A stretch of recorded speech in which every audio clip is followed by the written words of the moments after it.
Tất cả chỉ là một khoảng tối tăm, chưa phân định bầu trời, chẳng biết đâu là đất.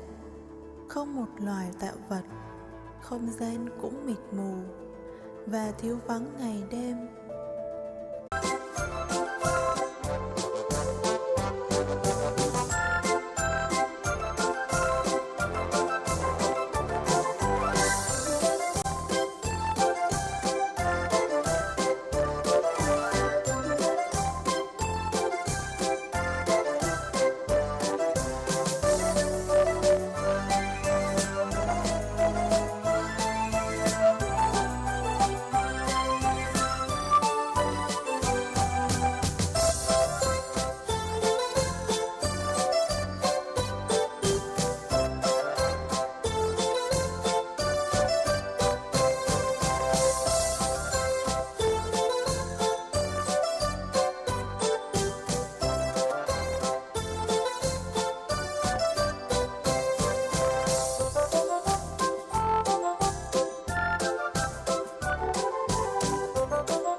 Thế nhưng con người yếu đuối đã không chống lại sự cám dỗ của ma quỷ, để rồi từ đó con người phải sống trong đau khổ và tội lỗi.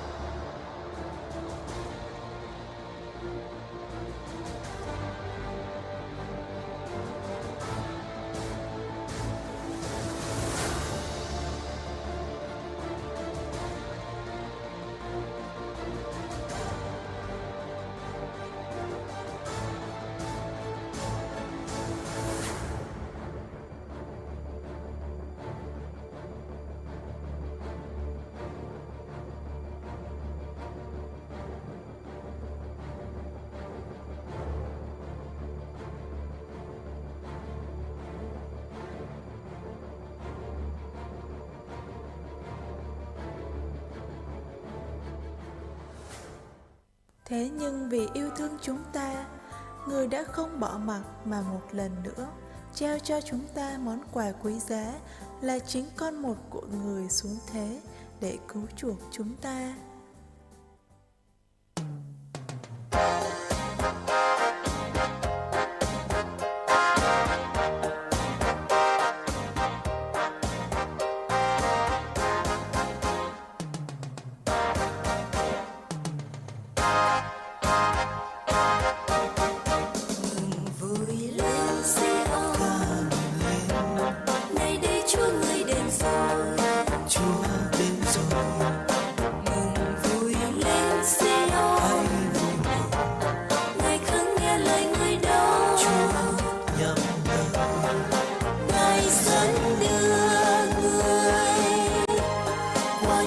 Xót qua núi đồi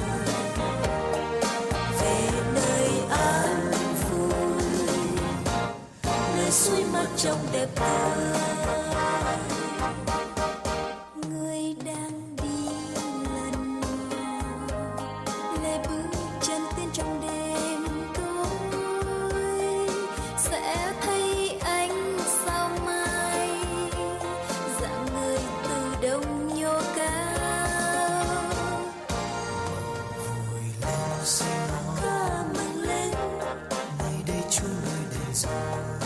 Chúa đến rồi, hãy vui mừng. Ngài không nghe lời người đó. Chúa đã nhắc lời, Ngài dẫn đưa người qua những hố sâu, qua núi đồi về nơi an vui, nơi suối mắt trong đẹp tươi. Xem đây người được san đôi mắt tôn vinh Chúa, kẻ điếc mở tai nghe, người nghèo được loan tin vui lên Sion, ca mừng lên, ngày đây Chúa người đến rồi, Chúa đến rồi. Vui lên Sion, hãy vui mừng. Ngài khấn nghe lời người đó. Chúa đã nhắm lời, Ngài dẫn đưa người qua những hố sâu, qua núi đồi, về nơi an vui, nơi suối mát trong đẹp tươi.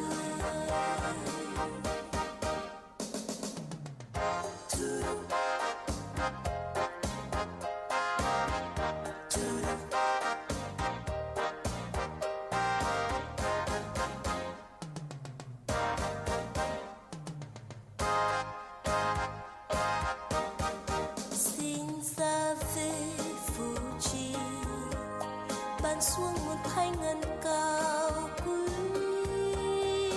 hãy thanh hoa con đi chào mừng ngày sinh ngôi Hải.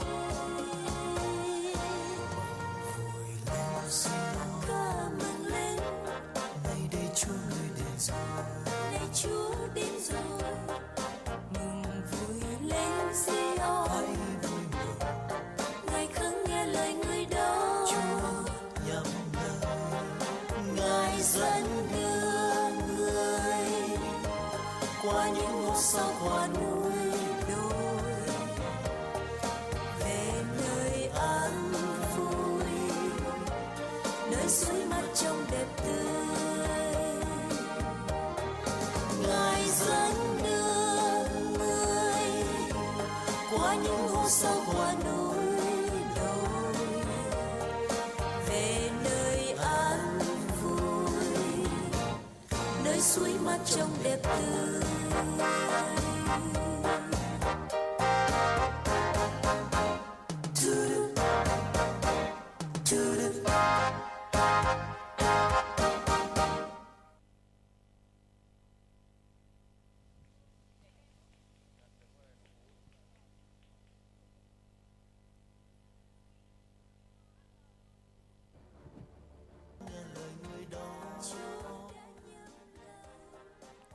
Sau khi ăn trái cấm, con người đắm chìm trong tội lỗi và tự mình xa lìa tình yêu thương của Thiên Chúa.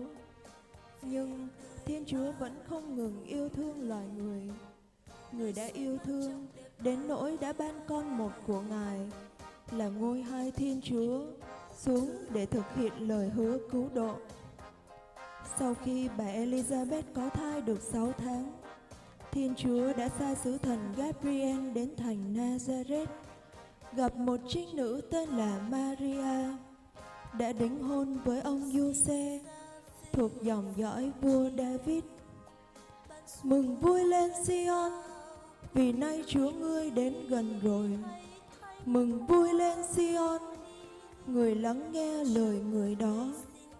Một lần nữa, lời kêu gọi hãy vui mừng lên được lặp lại. Lời sứ thần vang lên trong khung cảnh yên ả nơi làng quê Nazareth. Với người thôn nữ Maria, mừng vui lên, hỡi đấng đầy ân sủng, Chúa ở cùng bà.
vui bởi ý doan non vô ta cánh mương y mau Anna khoa giang đây Elizabeth khóc đời y cơ plak tharma lại như át long lai cơ nhà buộc máu cơn ô hàng khoa giang bù tùy nhà an anh không bông nhận là khoa giang rơ câu khoa giang chinh bê cơ câu tùy nhà bì an anh câu bông nhận là khoa giang rơ câu khoa giang chinh bê cơ câu tùy nhà bì.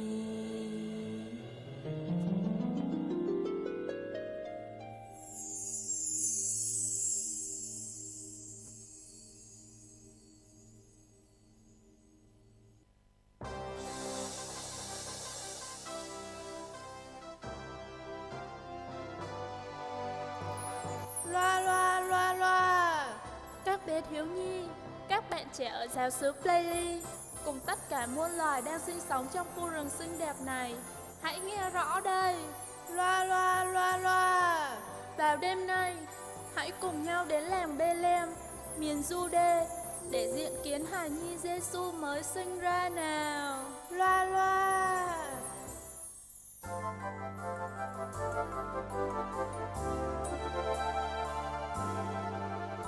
Này rùa, cậu tính mang lễ vật gì đến gặp hài nhi Giêsu? Nơi tớ ở không có gì đáng giá cả, chỉ có nguồn nước sạch từ thượng nguồn đổ về. Chắc tớ sẽ đem dâng Ngài một bình nước tinh khiết. Còn tớ sẽ về khu rừng của mình, tìm một củ cà rốt to thiết là to, làm lễ vật dâng Ngài. Tuyệt vời quá, chúng ta cùng đi thôi. Vậy là hai người bạn của chúng ta đã bắt đầu cuộc hành trình của mình. Trên đường đi, hai bạn thỏ và rùa đã bắt gặp ba phù thủy trong câu chuyện Bạch Tuyết và Bảy chú lùn. Sau khi Bạch Tuyết cưới hoàng tử và về cung điện ở, thì phù thủy đã hối cải và quay về khu rừng sinh sống một cách lương thiện. Bà ta đã trồng một trang trại táo để bán cho người dân trong làng.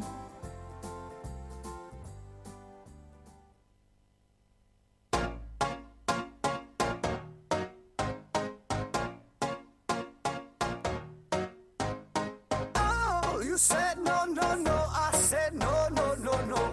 You say take me home, I said no, Perignon. You said no, no, no, I said no, no, no, no.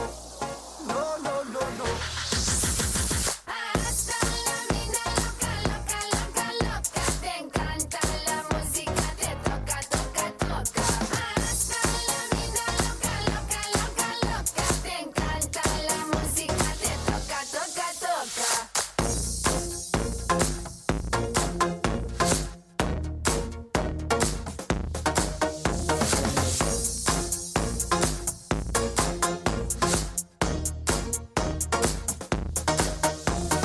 Oh, I wanna see rain on me forever, rivers of champagne, celebrate together. Oh, I wanna see rain on me forever, rivers of champagne, celebrate together. Trời ơi, khát nước, ta khát nước quá. Thỏ ơi, cho ta xin miếng nước được không? Ta đi hái táo nhưng khát nước quá. Hay, không được rồi. Đường đi đến làng Bethlehem còn xa quá, mà ta có một chút xíu nước. Từ chối sao đây ta? Bà ơi, con không có nước đâu. Con đi đây, con chào bà. Con chào bà. Rùa ơi, có thể cho ta xin một ngụm nước được không? Dạ, con mời bà uống nước cho đỡ khát.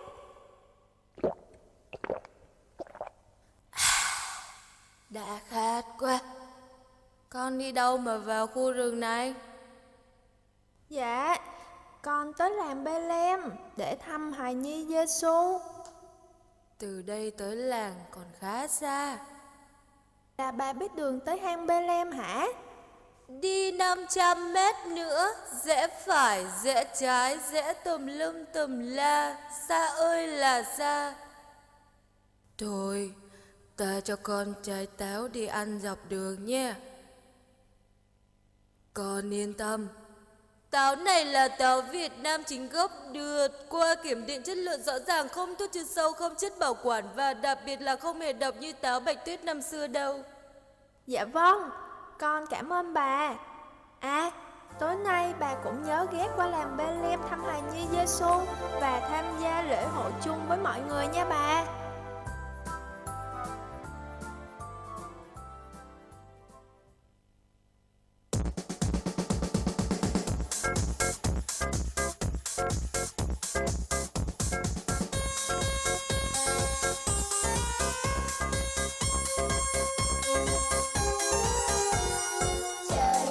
Trời nắng, họ đi tan nam, vươn vai, họ dựng đôi tay, nhảy tới, đùa trong năm mới. Ui da, cái chân của tôi, cục đá đáng ghét này.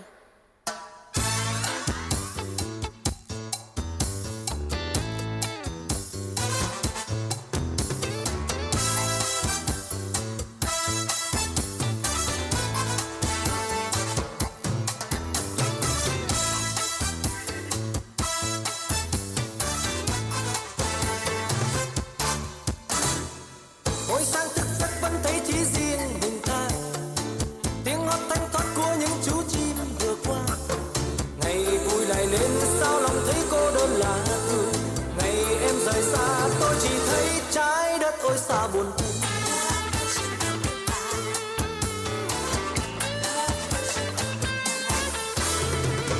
Xuống phố bỗng thấy thấp thoáng dáng ai vừa qua, cứ ngỡ bóng dáng mái tóc ngát hương người xưa. Thì sao mình say nên thương bóng dáng xưa trở về, chiều đông người qua sao chỉ thấy trái đất chỉ riêng mình ta.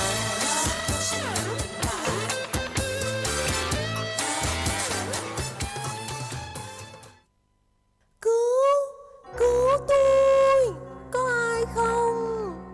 Tôi ở đây nè.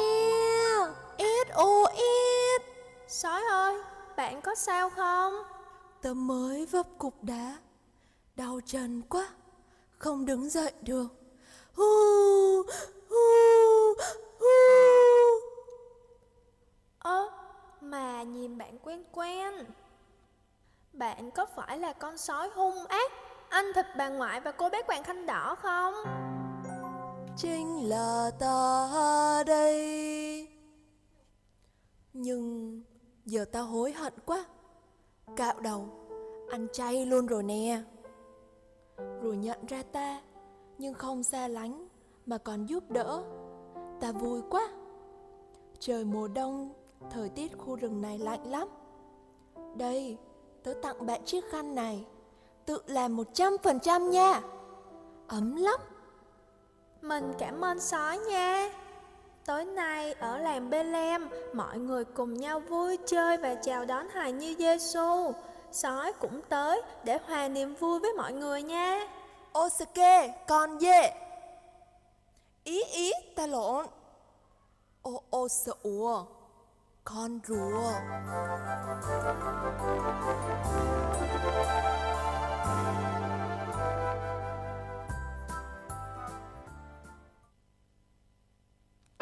Build a fire and gather round the tree. Fill a glass and maybe come and sing with me.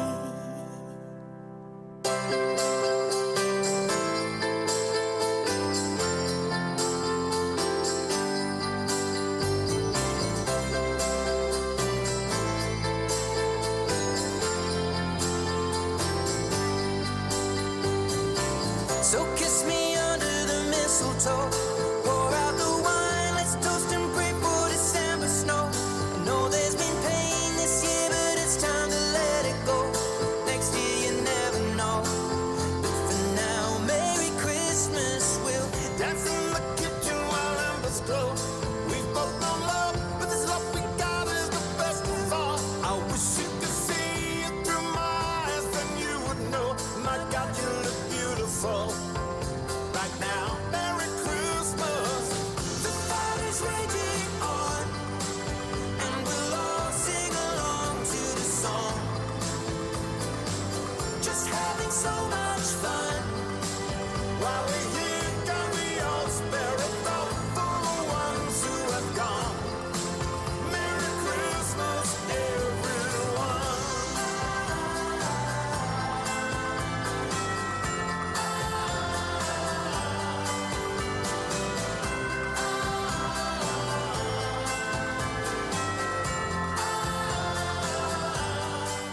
ngồi một mình ở đây? Mình đói và lạnh quá. Đây, mình cầm vài quả táo, bạn ăn cho đỡ đói nè. Cảm ơn rùa. Mùa đông năm nay thời tiết lạnh quá.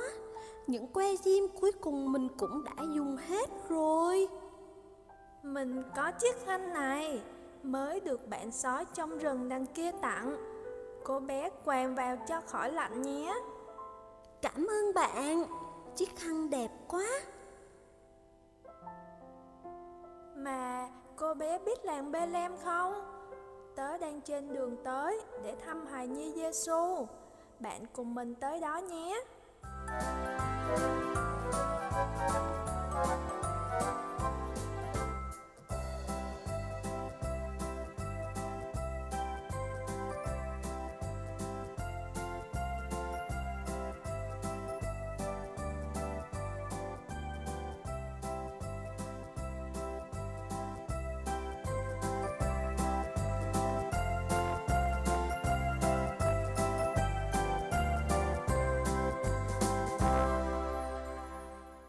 Muôn loài khác đều đang vui vẻ giới thiệu món quà dâng Chúa.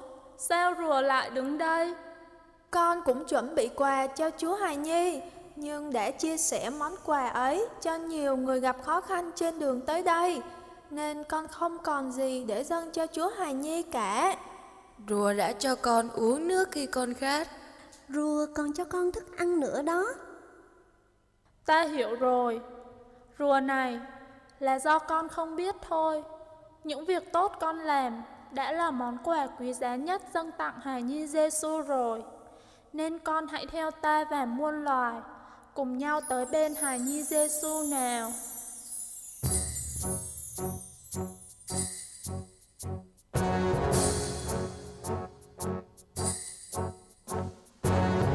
Ngưỡng trông lên trời, nghe thiên sứ loan truyền tin vui.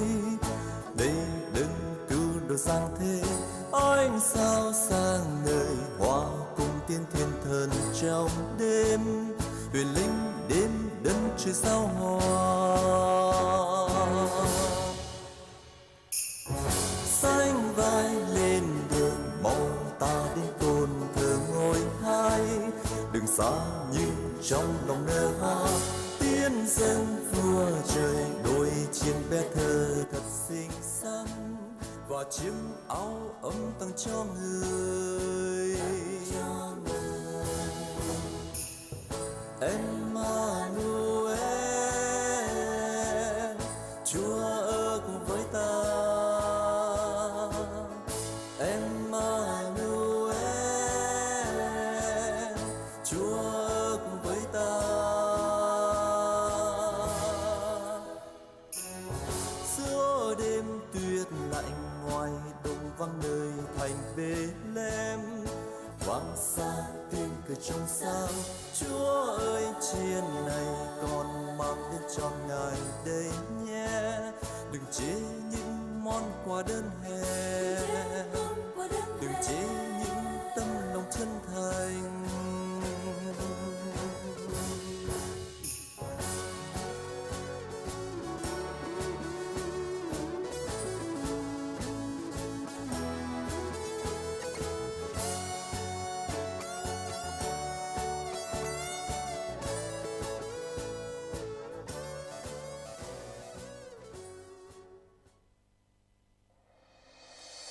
We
Pani kopi bang bing chadai.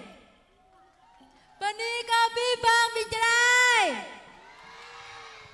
Hắn này bing ta nâng nó nham xoang nham hàng mơ ác mến. Mơ ác mến.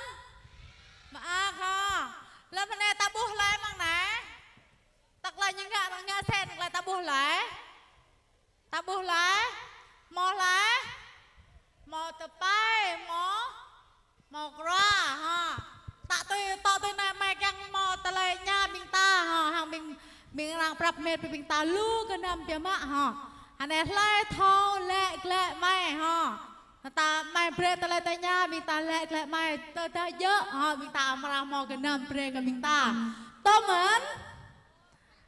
Tạ tôi ha. Ta lại ta xa. Bắt đầu bình ta. Hờ kết anh ăn bình ta tố xoang làm ở đây. Nó hờ kết năn ta tố xoang ăn làm nè ná. Hiện như lại chủ đề ha. Chủ đề văn nghệ Giáng sinh này là gì? Lại thảo Jürgen Glong. Lại thảo Jürgen Glong đang bố ạ. Jürgen Glong đang bố. Đó nè. Nhi ơi. Đây. Đó. Thằng bé nhỏ giơ tay hả? Lại Jürgen Glong quá. Lại. Dạ thưa chị, là chủ đề món quà dâng lên Chúa. Dạ. Dạ ho mình ta bắt tay ngang cái như cái tam mà. Dạ ho mình ta pre ta tho ho hà nè ta ăn tô xoang mình ta hà nè cơ nám bây giờ cơ khoa giang ha chẳng ho tao tôi tăng mai càng lệ bắt đầu mình ta ha mình ta bu anak tepai amang tele bing mai bing yong ngạ sen nang lai nè ha bing ta bu bing nhu prap met ke nam hơ kết càng cơ bây giờ khoai yang à thế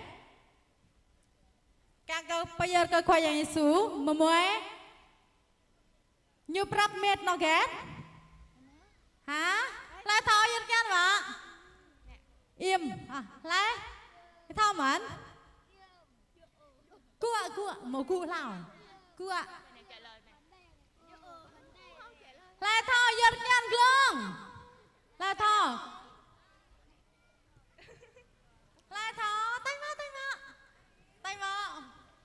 tay vào tay đâu gan ba giật mà anh nào giơ tay nào dạ ai cho chị qua nhá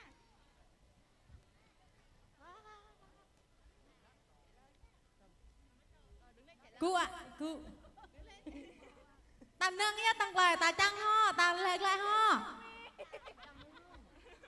dạ trầm hương ca dỗ lại tăng thổ nó kết tay bre cơ khoai yang Giêsu mà mười tăng lại như bre bạn rùa đó bạn rùa tặng cái gì cho Chúa nó kết như bre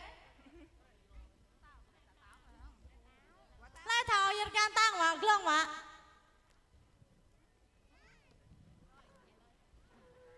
Nước uống. Ca dỗ dạ dơi á nó sách từng nó kết từng nó kết còn là tập pul đồ quạt ngỏ bạn rùa tặng gì bạn họ như breaket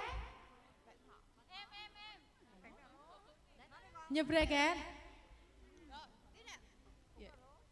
cà rốt dơ ho nó cái dứt bay chúng ta như bre bây giờ cái Giêsu khoa mà muối bố cà rốt ha chẳng ha tao tôi từng bị tao vu họ mẹ ta nhà thứ họ amang bây giờ lên nợ bờ Bethlehem căng cơ của ta Giêsu khoa mà muối tôi cho cái dứt bay hăng qua nhu bu họ ta lây hơi kết hăng kết ngạ ta nạp cái bình nhú hả thao lâu mắn mày đọc lời dân ha. Trên đường đến Hai-lem để diện kiến hài nhi Giêsu, hai bạn thỏ và rùa đã bắt gặp những nhân vật nào? Các nhân vật ấy đã gặp khó khăn gì? Lai thỏ lưu lên năng là ta bùi á ha.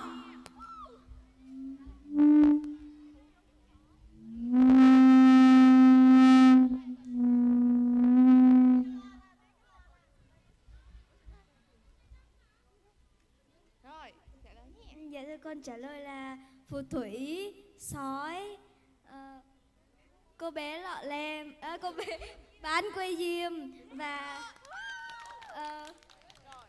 phù thủy. Bị sao nè? Phù thủy múa mệt quá xong ngã xuống và con cáo. Con cáo bạn nè. Dạ. Con sói bị sao? Con thỏ. Con sói.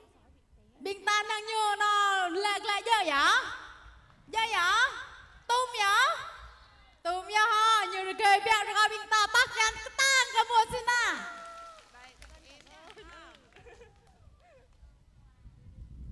Tạo tôi tầng mò lưu ta lại ta nhà bình ta biếm á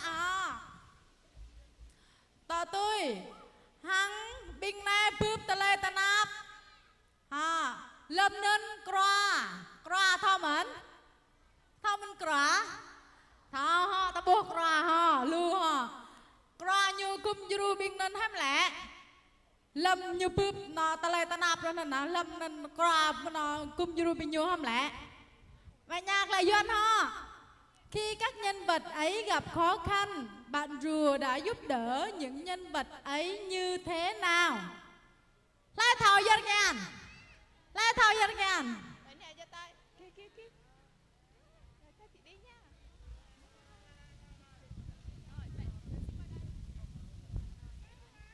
Thưa cô là bạn rùa giúp đỡ phù thủy uống nước, sói đỡ bạn đứng lên, bạn đứng riêng cho bạn đồ ăn và khăn hoàng cổ. Dạ rồi cười phía bác gan cái tang cái mua ta tang ha ta thò là năng tum bằng lại ta bùi á ta tôi mơ mày đọc duyên lo vật đố các em biết món quà quý giá nhất để dâng cho Chúa hài đồng mà thiên sứ đã nói với rùa là gì? Cơ năm yom pan pyama càng cơ bây giờ mà mua nghe Giêsu Giúp đỡ mọi người. đúng rồi bác gan mà cùng chú bi bang mà nuôi bi bang hà nè bi mình ta bắt ta nghe thằng vật cái tang tao ngọ bên đi bi bang cái dân mình ta được cười đây bên đi.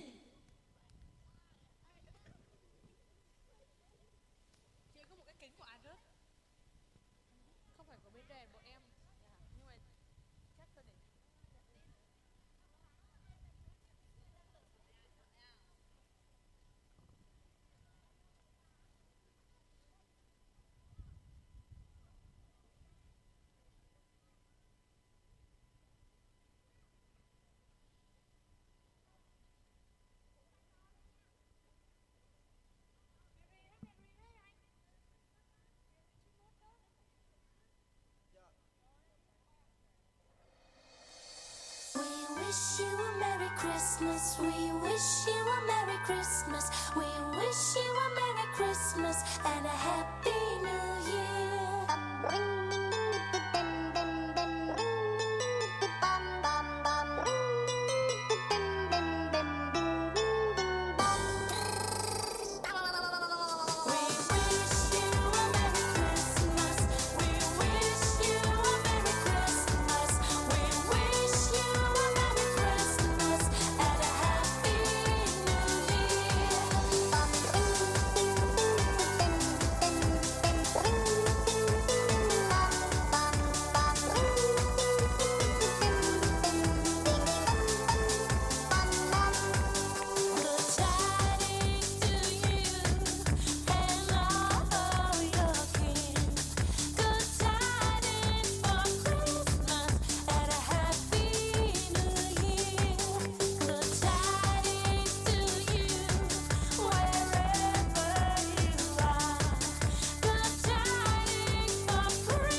Bà từng ngàn có nhu á.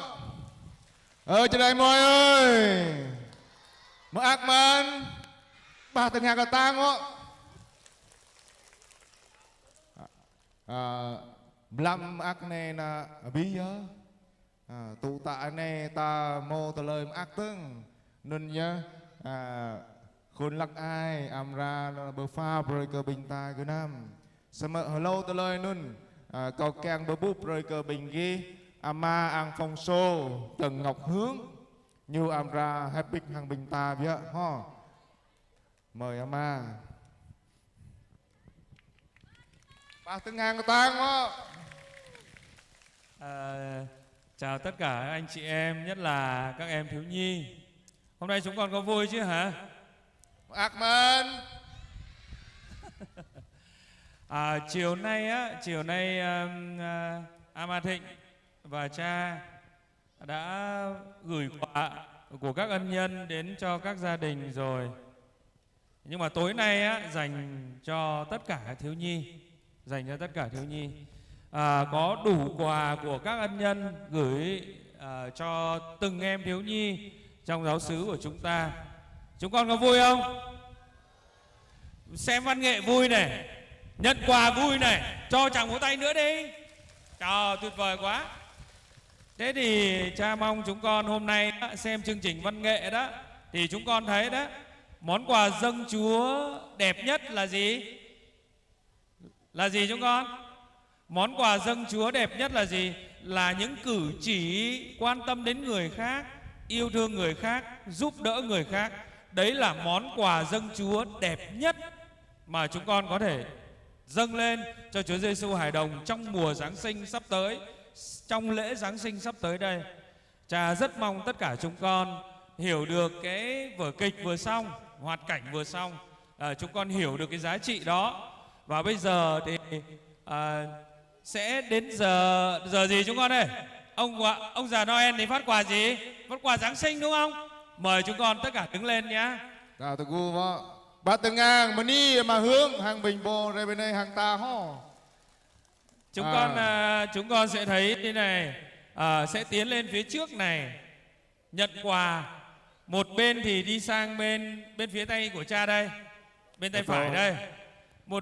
Lấy quà và đi sang bên phía tay trái của cha nhé. Chúng con theo sự hướng dẫn của quý sơ, của các anh chị giới trẻ, của các giáo lý viên ở trong giáo xứ. Câu màu bồ nó là tổ bơi đèn nó là vây nó càng cơ hoại mình có nhiều tươi. Chúng con ơi, mang gần xuống nữa đi. Bắt đầu phát đi. Ghi đơn nàng đất ho bí bang bình ta mô gần nam tam so mô bánh so gia nên xa chô xa tung càng cơ bạc lại sang mình ghi bong.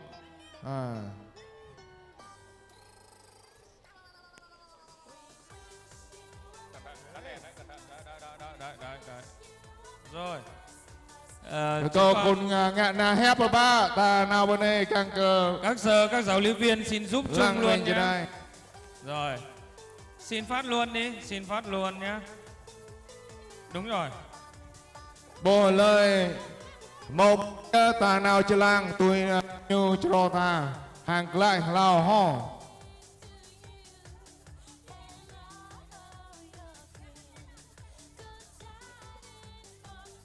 Lâm cho cả tàu bánh nhân là bình ghi bên đi ho.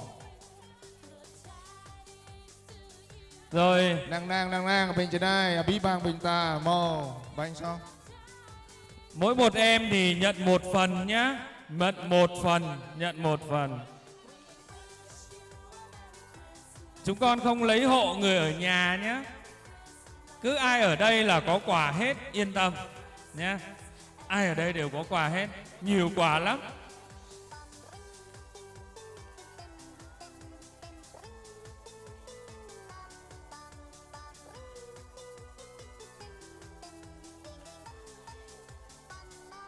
Các bà mẹ nào có mang con nhỏ cứ tiến lên, đều có quà cho các em nhỏ ha. Có con. Ta bi nạ bạ tổ con vợ ho. Tổ con vợ. Mô bi.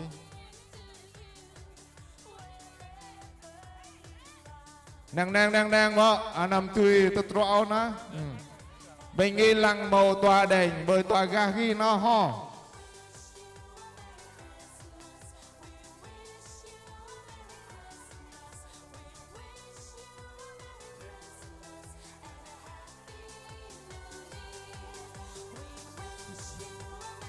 Đơn nàng nết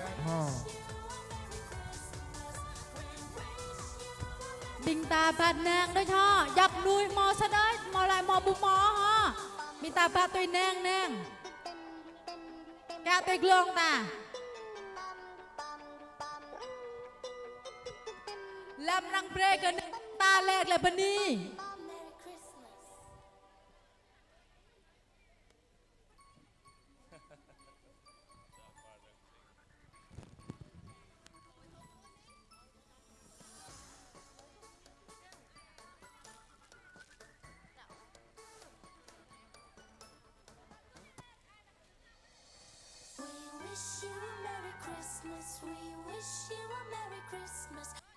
Mình ta nằm tuần ra ho chờ thì cái nắp bên này nàng riêng là tuần là các lon bẹ tuần là các lon bẹ tuần bên này cái tạm một lượng cái đặc thọ rêu ho lại bên đi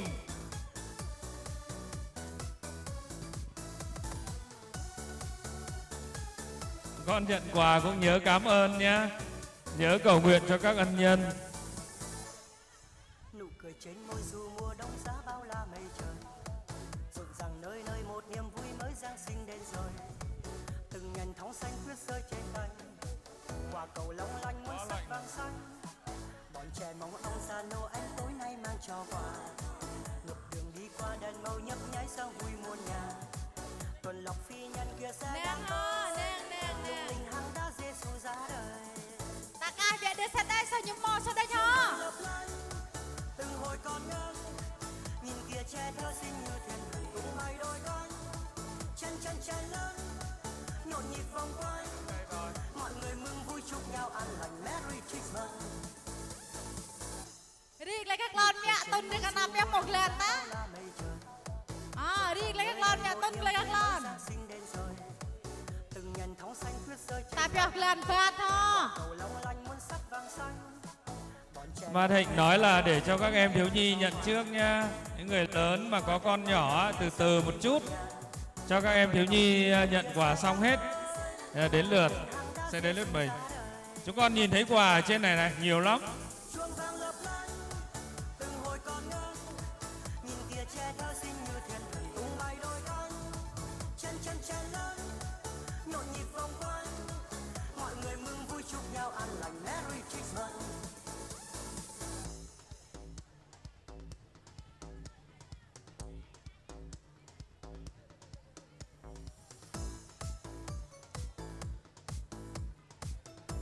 Nhớ này, nhận quà cảm ơn nhé, Bunny hả? Dạ, các con nít rồi, cho đến lượt người lớn đi ha. Người lớn mà bế theo con nhỏ đó.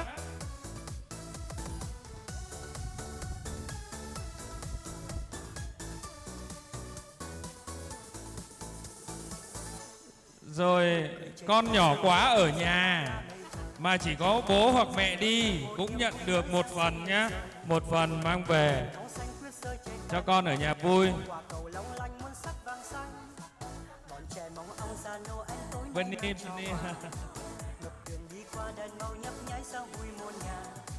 Tuần lộc phi nhân kia sẽ đang tới, lung linh hàng đã Giêsu ra đời. Chuông vang lấp lánh, từng hồi còn ngân, nhìn kia trẻ thơ xinh. Trên đây mình ta phát đến lò, mình trên đây để lò ra ta nhá. Lại trên đây tôi các lò thì mình ta đi đến lò. Mọi người mừng vui chúc nhau an lành. Mình trên đây đến lò ha. Phát nâng đây, một phút tuần nó, một bạc lạ gặp ta lẽ. Chào lần phát. Nhộn nhịp vòng quanh, mọi người mừng vui chúc nhau an lành Merry Christmas.